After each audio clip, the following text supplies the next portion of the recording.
Hello, welcome to Fatt Larry's and welcome to our Tech Tip Tuesday.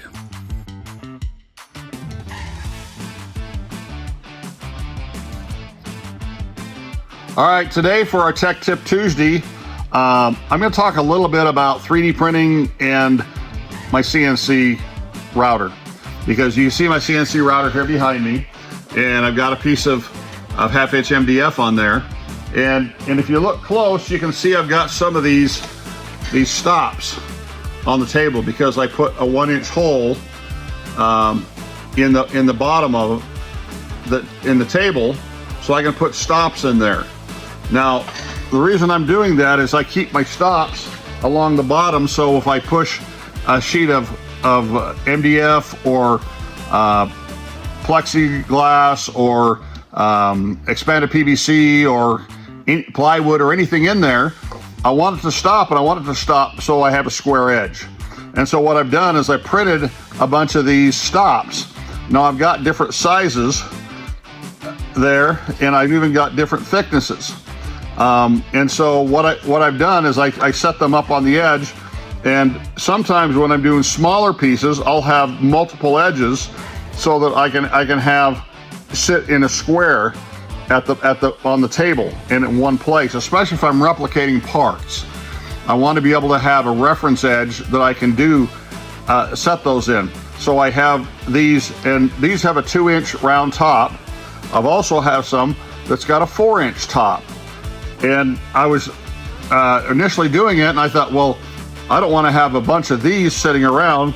So what did I do? I just made me a one that will fit my 2-inch top, so I can expand it to a 4-inch top.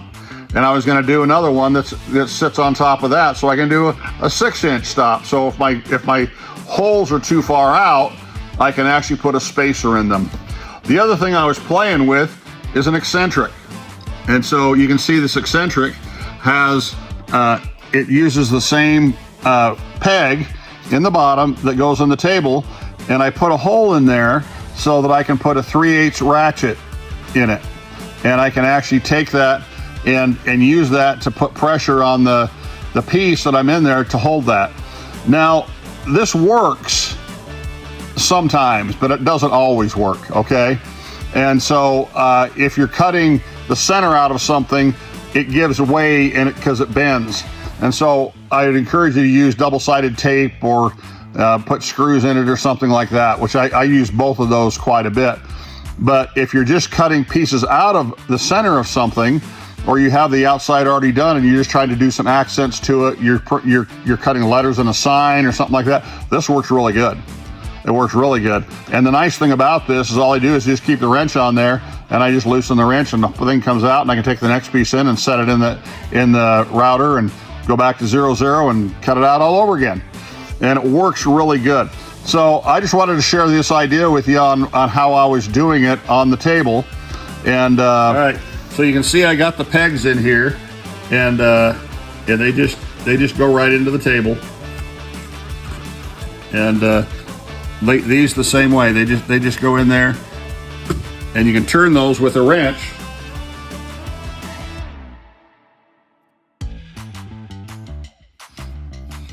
So you can get your wrench, and you can tighten those up with a wrench. So if I had something in there that I was trying to tighten up,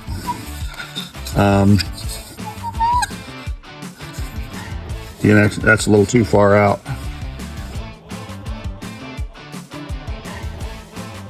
Let me give that a little space. But you can actually tighten that up just like that, and that stays there really good. So I just wanted to give you a couple of ideas on how you can make it a little easier to work with your CNC router table. So this is Fatt Larry saying you have a great week.